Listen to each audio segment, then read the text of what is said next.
Yang ketiga, siswa dapat menunjukkan contoh-contoh perilaku pembawa damai sejahtera Allah. Damai sejahtera menurut Alkitab.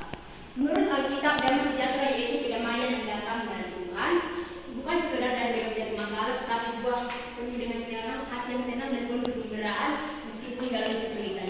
Jadi damai sejahtera menurut Alkitab itu berarti ada kasih, pengampunan, dan berkat Tuhan. Bukan karena keadaan yang nyam, tapi karena itu ada kepercayaan masing-masing. Yang kedua, ada yang membawa Alkitabnya? Ada, Bu. Boleh enggak dibacakan aja lah yang ada di PPT.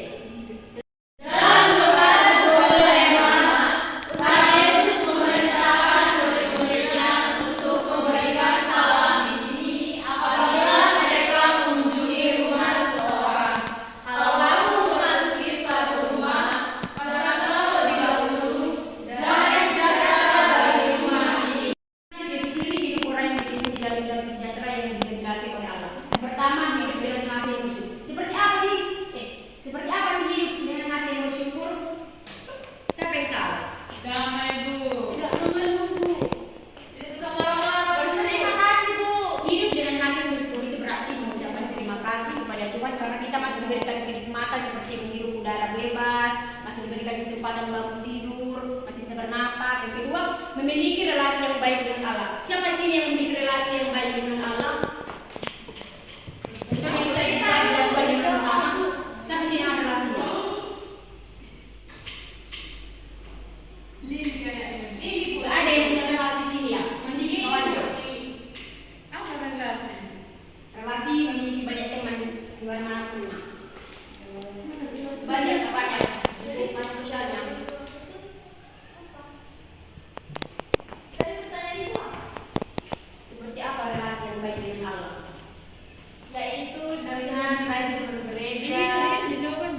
Rajin pelayanan, hidup dengan hati yang bersyukur. Baiklah, jawabannya betul. Yang ketiga, hidup dalam kasih pengampunan. Yang keempat, tidak hidup dalam kekhawatiran. Yang kelima, hidup dengan rasa aman dan tenang. Yang keenam, berbuah dalam Roh Kudus. Dan yang ketujuh yaitu memiliki komitmen untuk membangun perdamaian. Selanjutnya, contoh perilaku pembawa damai sejahtera Allah. Yang pertama, mengampuni orang lain. Siapa di sini sangat sulit mengampuni orang lain? Ibu, kesalahan apa yang dia buat makanya kamu memang apa? Susah untuk mengampuni.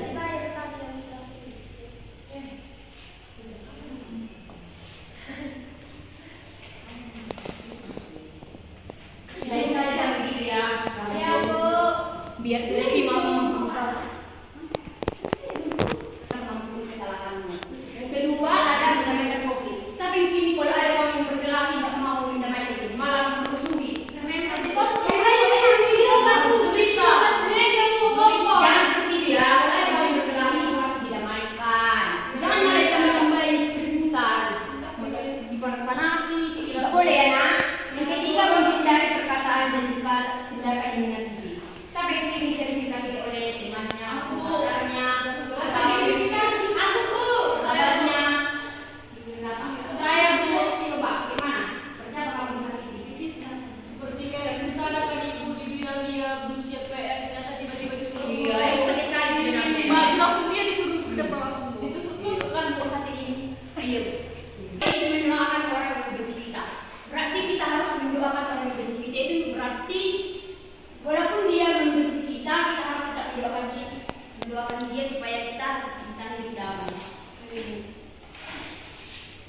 Selanjutnya menolong orang yang membutuhkan. Sampai sini yang pernah menolong orang yang membutuhkan. Seperti apa itu?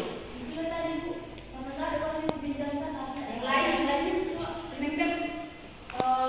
Pada saat Lela nggak ada pulpen jangan Bu. Pulpen itu ada dua, aku kasih ke Lela Bu. Menolong orang lain. Saya Bu. Pada saat remember dimana Pak kan?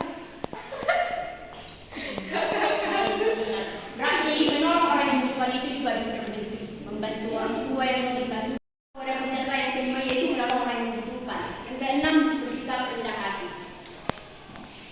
Baiklah, di sini gua membagi sebuah kelompok. Kelompoknya itu kelompok 1 dan kelompok 2. Di sini nanti akan dipilih satu orang pindah ke kelompok 2, yaitu Rahayu pindah ke kelompok 2, kelompok 2 pindah ke kelompok 1 yaitu Murita. Beribu lagi ke pertanyaannya. Ya Bu. Ini metodenya metode Cik Sawyana. Silakanlah Nurita dan Rahayu. Enggak, gini aja nak. Satu kelompok ini 2 pertanyaan, nanti kan bisa beda-beda jawabannya. Satu aja itu. Udah satu aja lah kalau begini. Silakanlah.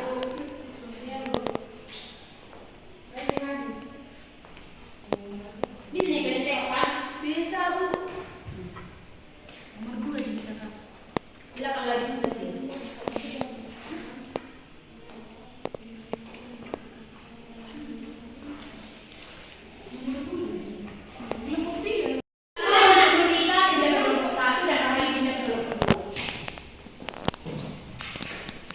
Silakan diskusi ya anak.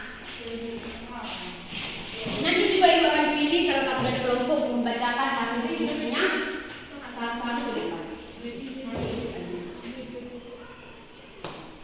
Sudah bu? Udah siap? Atau baiklah dari silakanlah pindah lagi kelompoknya masing-masing. Baik dari kelompok 1 silakan membacakan hasilnya. Dari kelompok 2 Rahel, jadi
keseimbangan batin, hidup tanpa rasa khawatir dan penerimaan dan keteguhan hati. Sedangkan aplikasi damai sejahtera dalam kehidupan sehari-hari menurut kelompok kami yaitu membangun hubungan yang harmonis, mengembangkan rasa syukur, berdoa, mengelola stres dengan bijak, berbuat baik kepada orang lain. Oke, terima kasih anak. Jawabannya bagus semua. Baiklah, sebelum menutup pembelajaran kita pada hari ini, ada kesimpulannya yaitu damai sejahtera adalah keadaan hati yang tenang, bebas dari ketakutan, kecemasan, dan konflik. Ini bukan hanya tentang ketidakadaan perang atau masalah, tetapi juga tentang kebahagiaan, keseimbangan, dan rasa aman dalam hidup. Sebelum kita mengakhiri pembelajaran kita pada hari ini, mari kita bersatu di dalam doa. Ya Tuhan, terima kasih atas penyertaan pada hari ini. Kami tidak sempat melakukan pembelajaran pada hari ini. Biarlah kami dapat menerimanya dengan baik, agar kami dapat membuat